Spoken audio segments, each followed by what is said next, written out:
Ассалаумағалейкум, ардақты ағайын.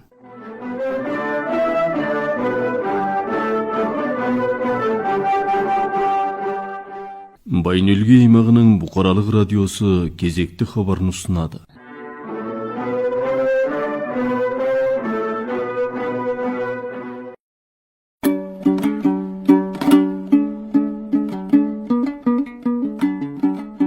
Бір әннің тарихы.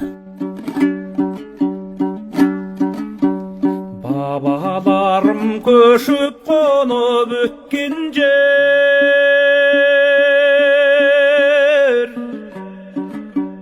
әкешімнің терісін кембөктірді. Ақын Байт Қабанұлы Ердін қаласында тұрады. Қаламгердің өлеңдері, поэмалар мен әңгімелері қамтылған қазақ және моңғол тілдерінде 20-ға жуық кітап жарық көрген. Мен қазақпын, найзағайлы күміс жаңбыр, ой кесте, әтір есті дүние, кем өмір кетік тағдыр қатарлы, тағы басқа көптеген туындылары еліміздің әдебиет сүйер қауымына кеңінен таралып, соңғы жылдары біршама өлеңдеріне ән жазылып, әр елдегі қазақ қауым арасында жиі орындалуымен қатар, тыңдармандар жүрегінен орын ала бастады. Біз поэзия, проза жанрында көп жылдар қалам тербеген ақынның әнге мәтін жазуы, соның ішінде көшкен елдің қош-қошы атты әнінің жазылу тарихы жайлы ақынмен тілдескен едік. Әнге мәтін, яғни өлең жазу бұлайша басталды дейді ақын. Жастық шақта ақындықтың жолына түсіп, бірер жарым өлең жазып, салдық сыйлық құрып, әнге өлердей құмар болып, домбырамды арқылап жүретін албырт шағымда бұрынғы халық әндерінен бастап, халық сазгерлерінің әндерін әлімнің келгенінше орындайтын едім. Өзім де сондай бір керемет ән шығарғым келетін. Сол әнге деген құмарлықтан болу керек. Әкеме, анама деген сықылды бірнеше ән, әкемнің айтқан ақылы деген бір терме жазып, оны ел арасында өзім орындап, ел жап-жақсы қабыл алып, біраз бедел жинап бергені бар. Сөйтіп, енді сол сазгерлікпен нақтап айналысайын деп жүрген кезімде, мені сол өнер жолына түсірген ұстазым ақын Әбағам Әбділ Арынұлы деген шал болған. Сол кісі кез болып қалып, Байт, сенің әндеріңді тыңдадым. Бұлайша айналыса берсең, сенен әжептәуір сазгер шығатын түрі бар. Бірақ ән деген жеңіл өлең тілейді. Оның сыртында ол деген тағы бір жазылмас ауру, кәдімгідей аурасың. Сол сазға беріліп, өлеңіңді ұмытып кету бар. Тіпті ұмытып кетпесең де, өлеңің соған еліктеп, өз еркіңсіз жеңілдеп кетеді. Сондықтан сен мені тыңдасаң, 50 жасқа дейін әнге сөз жазба, деді. Шынымен қанша қарсы болсам да жоқ дей алмадым. Сосын аздап сазгерлік менен астай бастады. Мен шынында 50 жасқа дейін бірде-бір әннің сөзін жазғам жоқ. Ал 50-ден кейін әдейлеп отырып қолға алып, әннің сөзін жаза бастадым. Өйткені мен азды-көпті өлең жазып, кітаптар бастырып, ел тілесе де, тілемесе де ақын деп мойындаған кез ғой. Әрі 50 деген жаста, міне сол 50-ден асып, әннің сөзін жаза бастадымдағы, ана жақ мына жақтан сазгерлермен байланыс жасап, солармен бірігіп әндер жаздым. Кейде өзім ұсынамын сазгерлерге. Мынандай өлең бар еді, ән жазып беріңізші деп. Кейде сазгерлерді ұсынып жатады. Сөйтіп ән жазып жүрміз. Әр халықтың кеше кім болғанын, қазір кім екенін, келешекте кім боларын тек әнін тыңдап білуге болады деген бір сөз бар. Ал біз Монғолия қазақтары деген, бізде де өзіміздің әніміз, үніміз болу керек. Болды да. Ал енді анау Солдатқан, Кәкей, Имашқан, Мұрат қатарлағаларымыздың өлеңдеріне жазылған, Қуанған, Қибаттолда, Бержан қатарлағаларымыздың жазған санаулы әндерінен кейін біздің ән өнері тоқтады деуге болады. Қазіргі азды-көпті, үлкенді-кішіде ән жазып жүрген інілерім кешірсін. Олар ары қарай жаңа туындылар жасай берсе әрине жақсы. Бірақ енді қалай дегенмен ән өнері тоқырауға ұшырағаны рас. Міне сол олқылықтардың аз да болса орнын толтыру үшін өз елімше еңбек етіп жатқан түрім осы. Ал көшкен елдің қош-қошы әні көп жылдар бойы көкейімде жүрген бір ағамның аманаты еді. Осы аманатты орындап, Сондай-ақ туған елінен ата жұртқа аттанған әр қазақтың қоштасу әні болсын деп, осы әннің мәтінін жазған едім дейді Байыт Қабанұлы. 90-шы жылдарғы әлемнің жан-жағынан қазақ жеріне қарай ағылған көште тарихи үлкен көш болып тарихта қалды. Қыстаудан жайлауға көшудің өзі біраз машақат тудырады ғой. Ал бір елден бір елге көшу деген ол әрине оңай мәселе емес. Ең қиыны адамдар неше атасының басы жатқан өзінің туған жерін тастап көшу деген үлкен қасірет екен. Оның үстіне біздің Монғолия қазақтары ешбір қысымшылық көріп көшкен жоқ. Монғол елі Құдайға шүкір бізге қырын қараған жоқ еді. Артына ағайын тусын, аға бауырын, туған жерін қалдырып кетіп бара жатқан талай адамдарды көзімізбен көріп шығарып салдық. Солардың бәрінің кетердегі айтайын деген бір-ақ нәрсесі туған жеріне қош-қош айту. Оны мен жан тәніммен сезіп жүрдім. Бірақ елдің бәрі ақын емес. Сондықтан көзінің жасын көл етіп айтайын деген шерін сыртқа шығармай іштеріне сақтап кетті. Қадыр деген атамыз болды ғой. Дереуінің халқы Кәкінай деп айтатын. Аздап ақындығы бар, бақсылығы да бар.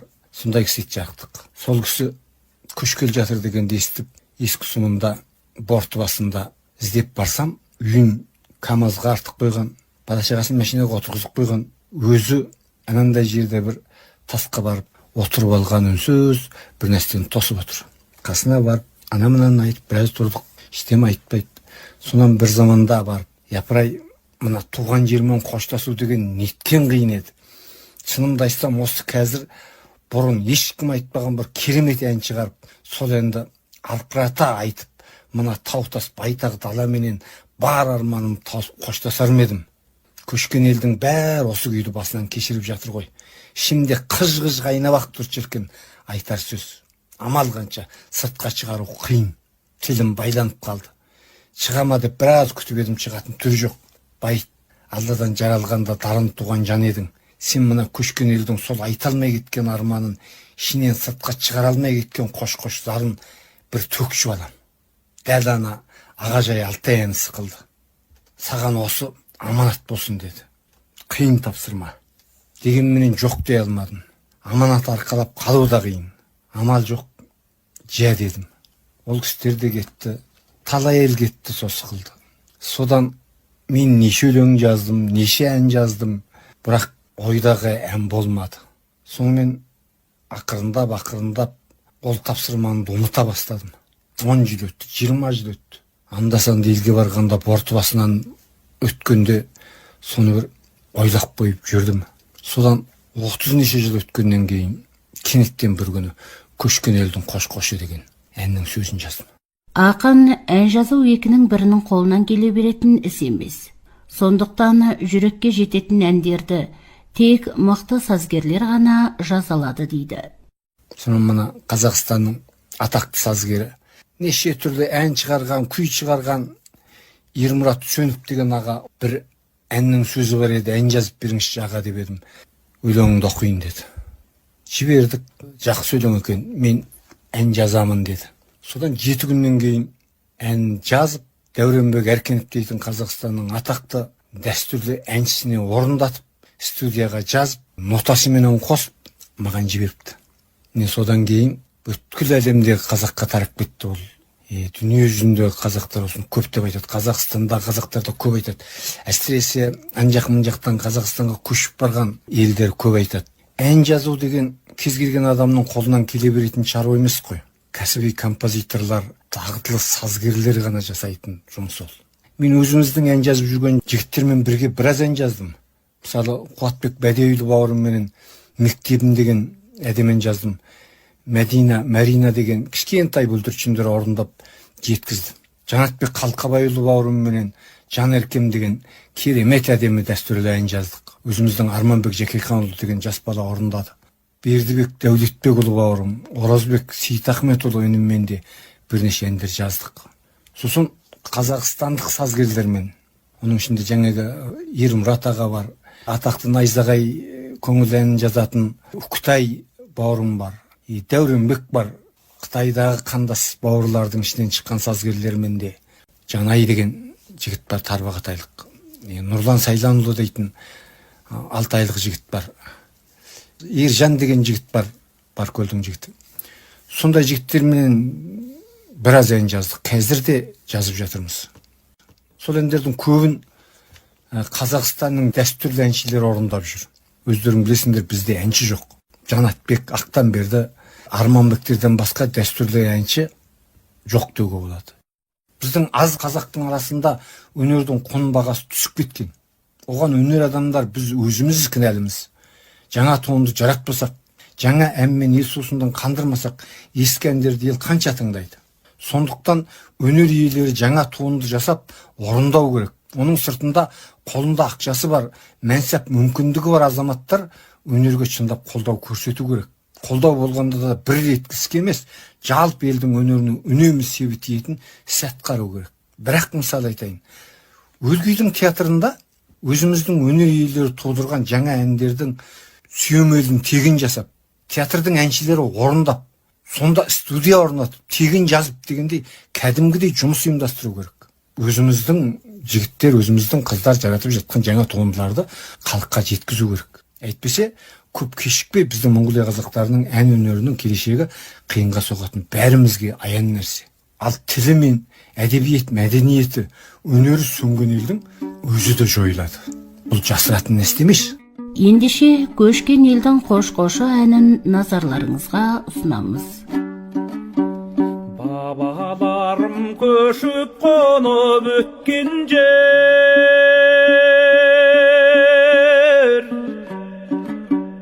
әкешімнің терісін бөктірлер, анашымның әлди әнімен зарға толы жоқтауы бар көк белдер.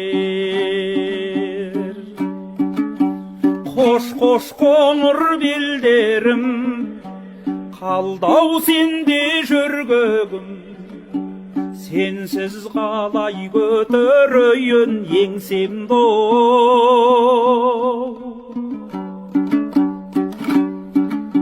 Өмір ғой бұл көшпелі, аталарым кешмені, сағынармын қайран жұртым мен сені. Қош менің жүрегімнің бөлшегі.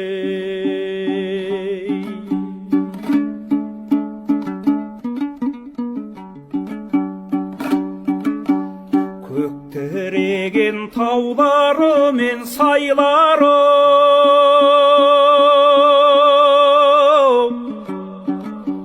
көк мұнарды көз тойғысыз жайлауы, тағасыз атаяқ баспас тайғағы, менің бала күндерімнің айғағы. Қош қоңыр белдерім, қалдау сенде жүргөгім, сенсіз қалай көтерейін еңсемді. Өмір ғой бұл көшпелі, аталарым кешмені, сағынармын қайран жұртым мен сені. Қош менің жүрегімнің бөлшегі.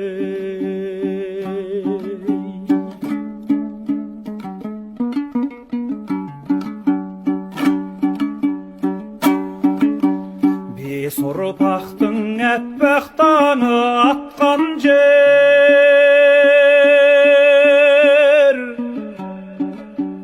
ол өсіріп қызға үкі таққан жер. Енді түйе шөгірмеспін мен саған, ата бабам мәруағы жатқан жер. қош қош қоңыр белдерім, қалдау сенде жүргөгім, сенсіз қалай көтерейін еңсемді өмір ғой бұл көшпелі, аталарым кеш мені, сағынармын қайран жұртым мен сені. Қош қош менің жүрегімнің бөлшегі, қош қош менің жүрегімнің бөлшегі.